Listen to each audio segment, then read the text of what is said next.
16. 빛의 터널. 오두막에서 살게 된 지 4년쯤 접어들 무렵 밭은 제법 어여산 모습을 갖추었다. 우리는 채소를 많이 길렀고 암탉도 몇 마리 키웠다. 유일한 고충은 암탉이 알을 낳아둔 장소를 찾는 일이었다. 마침내 우리는 밭 한쪽에 울타리를 치고 지붕을 얹어 그곳을 닭장으로 사용했고, 그런 다음부터는 아무 문제가 없었다. 조는 빨래를 넣을 수 있는 기다란 빨랫줄을 세웠다. 조가 빨랫줄 만들던 날이 지금도 기억난다.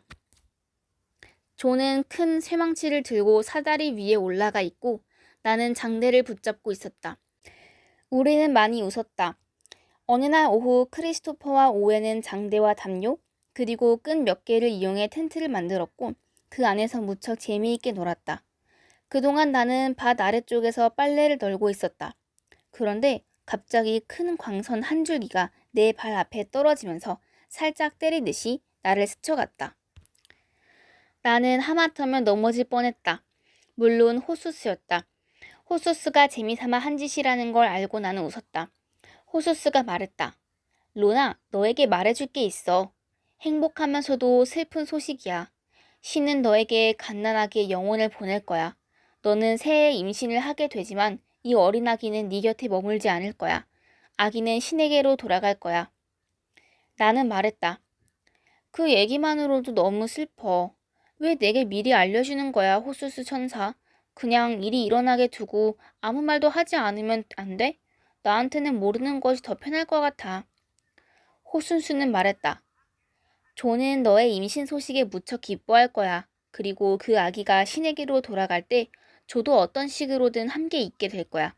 그것은 조가 너의 능력들을 조금이나마 이해하는 데 도움이 될 거야. 그가 이해할 거라고 생각해?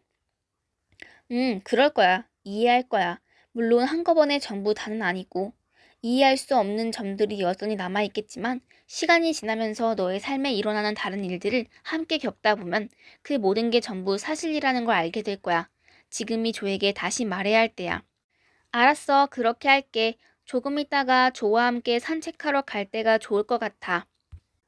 그날 저녁 조가 퇴근 후 집에 돌아왔을 때 아이들은 여전히 텐트 안에서 장난을 치고 밭 앞쪽을 뛰어다니고 있었다. 조가 대문을 열었다. 크리스토퍼와 오웬이 아빠에게 뛰어갔고 조는 아이들을 양팔에 안아 올려 집 안으로 데리고 들어왔다. 그날 저녁 늦게 나는 엘리자베스에게 조와 내가 잠시 산책할 동안 아이들을 봐달라고 부탁했다. 우나 옆을 거닐면서 우리는 온갖 일들을 이야기했고 나는 마침내 조에게 말했다. 나 당신과 함께 나누고 싶은 얘기가 있어. 천사들이 내게 보여준 거야. 나는 우선 우나 강둑을 따라 피어난 야생화들을 지나갈 때 그 식물들 주위에서 보았던 에너지에 대해 조에게 조금 설명을 했다. 내 손을 잡아봐. 어쩌면 당신이 이 꽃들 주위의 에너지를 볼 수 있도록 천사들이 도와줄지도 몰라.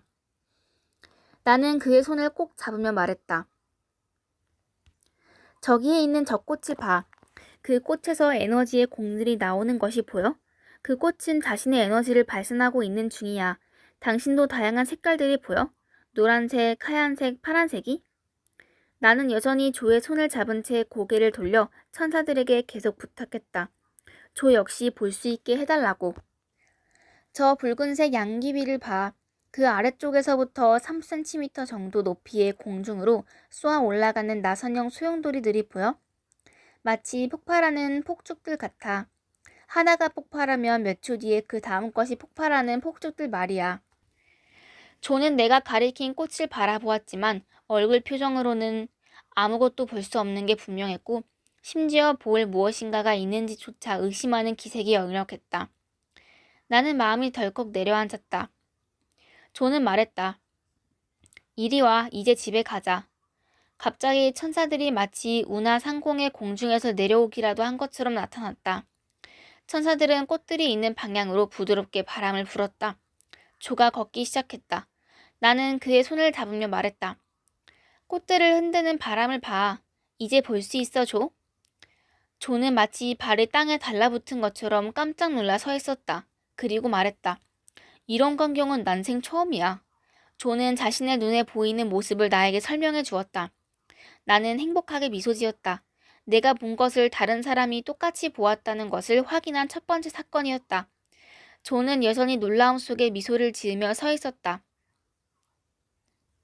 아직 믿기 어려운 일들도 있지만 그래도 당신을 의심하지 말아야 한다는 것을 알게 됐어. 그는 고개를 돌려 다시금 바라보았고 꽃들 주위의 에너지가 사라진 것을 알고는 조금 실망스러워했다. 나는 조에게 말했다. 나 역시 완전히 이해하는 건 아니야. 마치 에너지가 켜졌다 꺼졌다 하는 것과 같달까?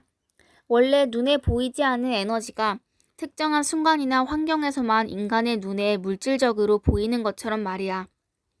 우리는 손을 잡고 기분 좋게 걸어서 집으로 돌아왔다. 조와 나는 아이들을 침대에 눕혔고 저녁 내내 함께 앉아 대화를 나누었다. 조는 나에게 많은 것을 물었다. 어떤 질문들은 내가 답해줄 수 없는 것들이었다.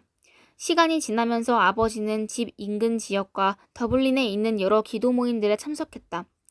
거듭난 그리스도인들도 그중 한 모임이었다. 이따금 아이들을 데리고 부모님을 찾아뵈러 간 날이면 기도 모임을 끝내고 떠나는 방문객들과 마주치곤 했다. 그러던 어느 날 부모님 댁 대문에 거의 도착했는데 마침 현관문이 열리고 한 남자가 밖으로 나왔다. 그는 우리를 쳐다보더니 어머니를 돌아보며 물었다. 이분은 누구시죠?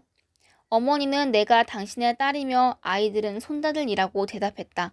그는 어머니에게 일요일 기도 모임에 우리를 데려오는 게 어떻겠느냐고 제안했다. 나는 간단히 인사만 하고는 아이들과 함께 집 뒤쪽으로 걸어갔다. 나는 어머니에게 그 남자가 누구냐고 물었다.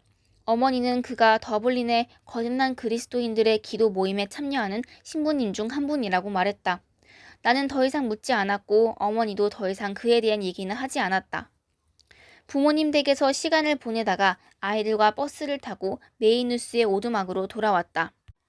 주방에서 설거지를 하면서 나는 한편으로 계속 크리스토퍼를 살폈다. 아이는 거실 바닥에서 장난감을 가지고 놀고 있었고 오웬은 이불 위에서 자고 있었다. 나는 우리가 더블린의 그 기도 모임에 가족으로 초대받는 것에 대해 생각했다. 그 순간 주방문이 삐걱 소리를 내며 살짝 열렸다. 미카엘 천사라는 것을 나는 바로 알았다. 천사들은 대개 우리 세계에서 일상적으로 일어나는 물질적인 현상들에 개입하지 않는다. 하지만 무슨 까닭에서인지 그들은 내 삶에 자주 끼어들 때가 있다. 그것도 아주 사소한 방식으로. 가령 미카엘은 내가 무거운 것을 들 때 도와주고 호수스는 빨래가 잘 마르도록 바람을 불어준다. 또한 천사들이 예외적인 상황에서는 물리적으로 개입하기도 한다는 이야기를 들은 적이 있다. 나를 찾아온 한 여성은 도움이 필요한 그녀의 노모가 방 안에 갇혀 있는데 잠긴 문을 열 열쇠를 구할 수 없었던 경우를 들려주었다. 시간은 자꾸 흐르고 아무리 해도 문을 열 수 없는 절망적인 상황에서 그녀는 신에게 기도하고 그녀의 천사들에게 도움을 요청했다. 그러자 갑자기 손 하나 대지 않았는데 잠긴 문이 열렸다. 이것이 바로 우리가 기적이라고 부르는 것이다. 도저히 그 이유를 설명할 길은 없지만 우리 자신의 힘으로는 그렇게 할 수 없었다는 것을 안다. 물론 좀처럼 드문 일이지만 사람들이 영적으로 성장하고 천사들에게 접근할 때 이런 일은 더 자주 일어난다. 미카엘, 당신이에요? 나는 싱크대에서 돌아보지도 않고 물었다. 그가 주방으로 들어와서 내 어깨를 건드리며 말했다. 로나, 네가 나를 불렀잖아. 내가 그랬는지 몰랐는데 미카엘. 로나, 아직 모르고 있었군. 언젠가부터 네가 우리를 원할 때 우리 이름을 부를 필요가 없게 되었어. 그렇게 된 지 꽤 오래지. 신의 천사들 모두가 언제나 너와 함께 있어. 그러면 내가 대화하고 싶은 대상이 당신이라는 것을 어떻게 알았어, 미카엘 천사? 로나, 인간의 마음과 영혼은 하나로 연결되어 있어. 네가 인식하기도 전에 너의 영혼은 너의 마음이 나와 대화를 필요로 한다는 것을 알아. 나보다 내 영혼이 먼저 안다는 생각에 웃음을 짓자 크리스토퍼가 큰 소리로 물었다. 엄마, 뭘 보고 웃어? 그러더니 일어나서 주방으로 들어와 손으로 자신의 눈을 가리며 말했다. 엄마, 저 밝은 빛은 어디서 나오는 거야? 나는 대답 대신 아이를 간지려주고는 동생과 놀라고 보냈다. 그리고 다시 미카엘에게 말했다. 미카엘, 당신도 알다시피 메이누스 기도 모임에 가는 건 내가 좋아하는 일 중 하나잖아. 그 모임에서 정말 좋은 사람들도 만났고 말이야. 미카엘 천사는 얼굴 같은 미소를 지으며 말했다. 루나, 그러지 말고 이제 진짜로 마음속에 있는 것을 말해봐. 나는 심호흡을 한번 하고 난 뒤 레익슬립의 부모님 댁에서 있었던 일과 집을 나서던 우리를 더블린의 거듭난 그리스도인들의 기도 모임에 가족으로 초대한 남자에 대해 이야기했다. 그리고 미카엘에게 덧붙였다. 알다시피 나는 새로운 곳에 가야 하는 상황이면 언제나 긴장을 하잖아. 미카엘 천사는 나를 보며 웃기 시작했다. 그러더니 손을 뻗어 내 손을 잡으며 말했다.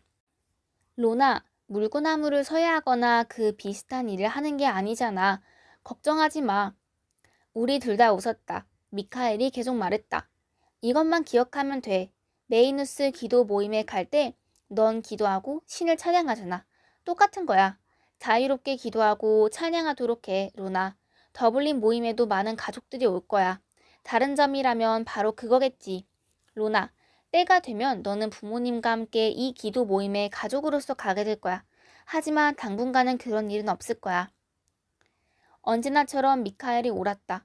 부모님과 우리 식구 모두가 함께 가게 되는 것은 수년이 지난 뒤였다. 그리고 그 사건은 아버지와 나를 더욱 가깝게 만들어준 내 삶의 전환점이 되었다. 크리스토퍼가 주방 안을 슬쩍 들여다보았다. 엄마, 그 빛이 또 보여. 미카엘 천사는 사라졌다. 나는 크리스토퍼를 안아 올렸고 우리는 잠시 외바퀴 손수레를 타고 놀았다. 천사들이 말한 것처럼 새해가 되자 나는 임신을 했다. 조와 나는 그 사실을 알고 매우 행복했다. 이 아기가 우리 곁에 머물지 않으리라는 것을 알고 있던 나의 마음은 비록 무거웠지만 여자가 임신을 하면 아기의 영혼은 자신의 어머니가 유산을 하게 될지 미리 안다. 낙태를 하게 될지 사산을 하게 될지 아니면 기형아로 태어날지 무슨 일이 일어나든 간에 아기의 영혼은 변함없이 자신의 부모를 사랑하며 언제나 그들 편에 서 있다. 아기의 영혼은 평생을 통해 부모를 도울 것이다.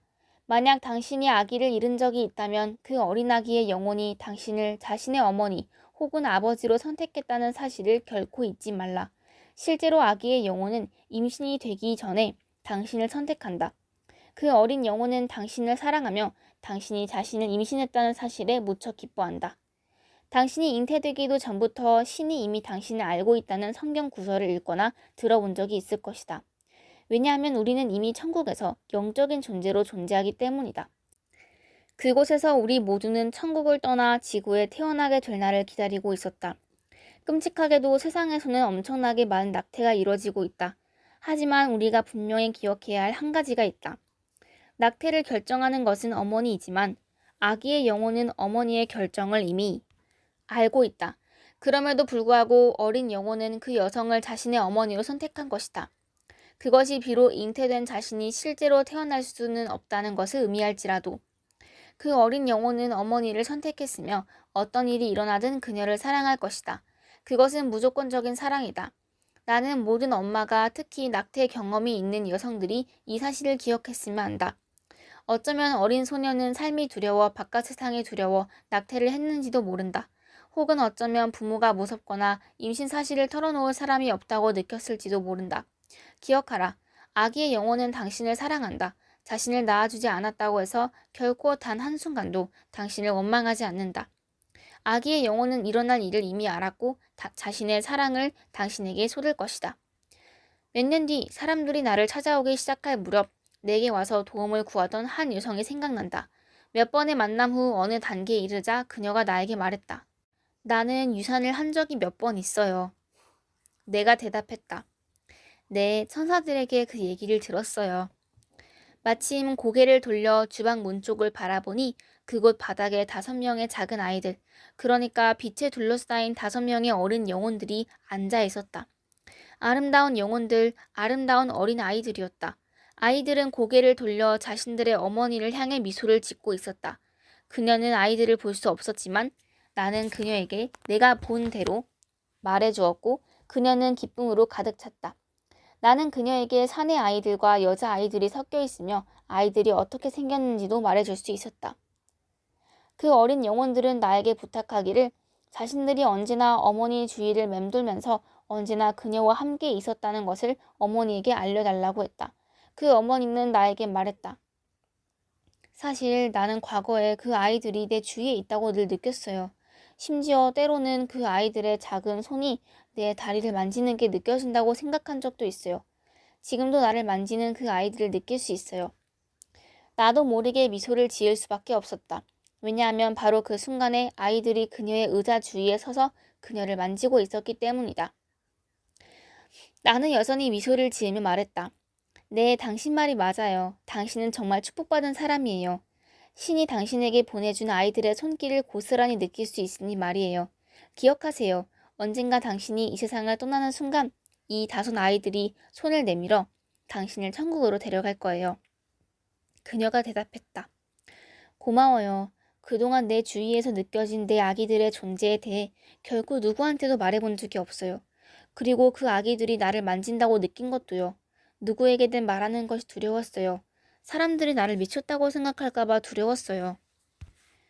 사람들이 기억해야 할 한 가지는 세상에는 실제로 영적인 경험을 하고 있는 사람들이 수백만 명에 이른다는 사실이다.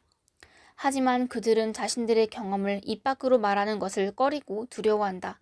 실제로 천사들이 자신들을 돕고 있다고 믿고 때때로 천사들의 존재를 느끼는 이들이 많지만 그들은 종종 스스로를 달래곤 한다. 어쩌면 자신은 천사를 본 것이 아니며 어쩌면 혼자만의 상상일지도 모른다고. 하지만 천사의 존재를 인정하고 이렇게 말하는 것은 아름다운 일이다. 네, 나는 천사들의 존재를 믿어요. 네, 나는 신의 존재를 믿습니다. 하지만 우리는 그렇게 하지 않을 때가 많다. 가까운 사람과 사별하거나 몹시 아플 때 또는 어떤 이유로 절망에 빠져 있을 때만 천사들의 존재와 신의 존재를 믿는다고 말하곤 한다. 오직 그럴 때만 신에게 의지하며 기도한다. 우리는 종종 신과 그의 천사들의 존재를 인정하기를 두려워한다. 당신은 알게 될 것이다. 영적으로 성장할수록 신과 그의 천사들 혹은 천국에서 온 영적인 존재들을 인정하는 일을 두려워하지 않게 된다는 것을. 임신 초기 몇 달 동안 조 역시 몸이 좋지 않아 보였다. 조는 배에 심한 통증을 호소했고 의사들은 그에게 각종 검사를 권했다. 검사 결과 만성 맹장염 진단이 나왔지만 병원에서는 수술할 만큼 심각한 상태는 아니라고 하면서 약만 처방해주고 조를 집으로 돌려보냈다. 하지만 조의 통증은 계속되었고 결국에는 음식을 삼킬 수가 없는 지경에 이르렀다. 그러다 보니 더 이상 빠질 수가 없을 만큼 살이 빠졌다. 내게는 조의 몸 상태가 악화되고 있는 것이 보였다.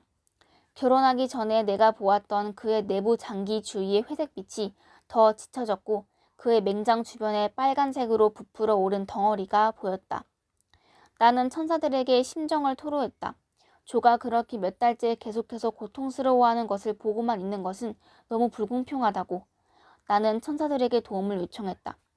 의사는 현재로서는 취할 수 있는 조치가 없다고 했다. 그는 조에게 미안하지만 치명적인 통증이 아닌 이상 병원에서는 맹장을 제거하지는 않을 것이라고 말했다. 임신 석 달째에 나는 유산이 되었다. 태어나지 않은 나의 어린 아기가 떠나기 일주일쯤 전부터 천사들이 내 배를 계속해서 만져주었고 빗줄기들이 번쩍이곤 했다. 수차례나 나는 물었다. 내 아기는 내 곁에 머물 수 없는 거야? 하지만 번번이 안 된다는 말만 들었다. 이따금 조는 내게 왜 그리 슬퍼하느냐고 물었고 나는 단지 호르몬 때문이니까 신경 쓰지 않아도 된다고 대답했다. 천사들이 말한 내용은 그에게 절대 말하지 않았다. 조는 아픈 몸으로도 언제나 집 안팎에서 나를 도와주려고 노력했다. 그 운명의 날 나는 조를 도와 헛간에 토탄을 쌓고 있었다. 그러다가 피곤이 느껴져 조에게 안에 들어가서 잠시 소파에 눕고 싶다고 말했다. 잠깐 잠이 들었다 깨보니 조가 들어와서 일을 다 마쳤다고 말했다. 토탄을 전부 헛간에 쌓아둔 것이다. 아이들은 밖에서 놀고 있었다. 차를 끓이기 위해 내가 일어나려고 하자 조는 자신이 대신 끓이겠다고 했다. 조가 주방에 들어간 지 1분도 채 안 되어 끔찍한 통증이 느껴졌다. 내 몸에서 생명이 빠져나가는 것을 느낄 수 있었다. 나는 다급히 소리쳐 조를 불렀다. 조가 바로 뛰어와 소파 옆에 앉으며 내게 몹시 창백해 보인다고 말했다. 그리고 침실로 들어가서 베개 하나를 가져다가 내 머리에 받쳐주었다. 내 영혼이 내 아기의 영혼을 안고 내 몸 밖으로 빠져나와 아름다운 빛을 향해 올라가는 것이 느껴졌다. 나는 내 아기가 죽었다는 것을 알았다. 그리고 나 역시 죽어가고 있다는 것도. 나는 내 아기를 안고 빛을 향해 올라가고 있었다. 고통은 사라졌다. 나는 금빛과 은빛으로 된 터널을 통과하여 여행하고 있었다. 빛나는 하얀 천사들로 이루어진 거대한 터널이었다. 길이 구부러져 있었기 때문에 터널 끝은 보이지 않았다. 나는 천국으로 가는 도중에 있음을 듣지 않고도 알 수 있었다. 두려움은 느껴지지 않았다. 오로지 커다란 기쁨뿐이었다. 또한 천국으로 가고 있는 다른 영혼들도 볼 수 있었다. 빛나는 하얀 가운을 입고들 있었는데 외모는 꼭 사람처럼 보였다. 나는 달리 표현할 단어가 없기 때문에 흰색이라고 말하지만 그것은 우리가 흰색이라고 부르는 색보다 훨씬 더 빛나는 색이었다. 그들이 입고 있던 가운을 통과해 나오는 그들 영혼의 빛 또한 볼 수 있었다. 얼굴을 통해서도 발산되는 영혼의 빛 덕분에 그들은 이 지상에 있던 그 어느 때보다 순수하고 더 눈부시게 보였다. 어느 특정한 지점에 이르자 한 아름다운 천사가 내 앞에 서서 더 이상 나아가지 못하겠다. 나는 그녀가 내 길을 가로막는 이유를 듣지 않고도 알았지만 그녀는 내게 가장 감미롭고 부드럽고 또한 가장 자비심 가득한 목소리로 말했다. 로나, 넌 너의 아기와 함께 오지 말았어야 해. 돌아가야만 해. 나는 그 아름다운 천사에게 말했다. 난 돌아가고 싶지 않아. 하지만 내 영혼 깊은 곳에서 나는 알았다. 내가 천국으로 갈 때가 아니라는 것을. 천사가 말했다. 몸을 돌려, 로나. 터널 아래쪽을 돌아봐. 나는 몸을 돌렸다. 여전히 소파에 움직이지 않고 누워있는 내 몸을 붙잡고 맥박과 호흡을 느끼려 애쓰면서 나를 흔드는 조의 모습이 보였다. 돌아와, 돌아와. 나를 두고 죽으면 안 돼! 라고 외치며 조는 기도를 하고 있었다. 나는 천사에게 다시 몸을 돌려 말했다. 조와 아이들을 너무너무 사랑하지만 그래도 나는 인간 세상으로 돌아가고 싶지 않아. 왜 돌아가야 하지? 나는 여기 신의 존재 안에 있어. 이곳에서 나는 모든 면에서 완전해. 나는 믿을 수 없을 정도로 살아있음을 느껴. 고통도 없고 어떤 종류의 슬픔도 없어. 왜 내가 가야만 하지? 그 아름다운 천사는 말했다. 너에게는 선택의 여지가 없어. 넌 돌아가야만 해, 로나. 나는 내 팔에 안긴 아기의 영혼을 보았다. 아기는 나를 보고 미소 지었다. 아기의 파란 눈이 반짝였다. 아기는 생명으로 빛나고 있었다. 내 앞에 있는 아름다운 천사가 아기를 받아들기 위해 두 팔을 내밀었다. 거역할 수 없는 강력한 권위가 내 영혼 안으로 들어왔다. 나는 선택의 여지가 없다는 것을 알았다. 나는 돌아가야만 하며 그곳에 있을 운명이 아님을. 나는 아기를 꼭 끌어안고 입을 맞추었다. 너무나도 어쩔 수 없이 아기를 아름다운 두 팔에 안겨주었다. 나는 정말로 아기를 놓아주고 싶지 않았다. 비록 먼 훗날 어느 날인가 아기를 다시 보게 될 것이며 그동안 이 아름다운 눈처럼 하얀 천사가 아기를 돌봐주리라는 것을 알고 있었다 해도. 내가 아기를 건네주자마자 마치 신이 내 영혼을 번쩍 안고 터널을 부드럽게 통과해 메이누스의 집, 내 육체가 누워있는 소파로 다시 데려다 놓는 것 같았다. 내 영혼은 서서히 내 몸속으로 들어가기 시작했다. 그 고통은 이루 말할 수 없었다. 나는 모든 땀 구멍, 모든 기관, 모든 뼈, 모든 살과 근육들을 느꼈다. 몇 분 동안 죽어있던 몸속으로 생명이 다시 쏟아져 들어갔다. 끔찍한 고통이었지만 내가 이해할 수 없는 어떤 이유 때문에 나는 소리내어 울 수가 없었다. 나는 아무 소리도 낼 수가 없었다. 마침내 조의 목소리가 들렸다. 로나, 살아있었구나. 하느님 감사합니다. 난 당신이 죽은 줄 알았어. 나는 그 자리에 몇 시간 동안 누워있었다. 천사들이 나를 잡아주었으며 나는 조가 내 곁을 떠나지 못하게 했다. 심지어 의사를 부르거나 구급차 부르는 것도 막았다. 나는 내가 살 것이며 살 운명이라는 것을 내면 깊은 곳으로부터 알았다. 나는 그 몇 분 동안 잠시 죽었었다는 사실을 조에게 말하지 않았다. 이미 놀란 그를 더 놀라게만 할 뿐. 그가 알 필요는 없는 일이었다. 마침내 조는 공중전화로 나의 부모님께 전화를 했고 두 분이 집으로 달려왔다. 나는 부모님한테 아무것도 말하지 말라고 조에게 부탁했다. 내가 아버지와 어머니에게 말한 것은 종일 몸 상태가 좋지 않았으며 하혈을 하기 시작했다는 게 전부였다. 조와 아버지는 나를 병원으로 데리고 갔고 어머니는 집에 남아서 크리스토퍼와 오웬을 돌보았다. 병원에서는 내 몸이 극도로 약해져 있다고 매우 걱정했다. 물론 나는 그들에게도 그날 앞서 일어난 일을 전부 말하지 않았다. 병원에서는 정밀 검사를 했지만 아무것도 발견하지 못했다. 아이의 흔적이 전혀 보이지 않는다는 것이었다.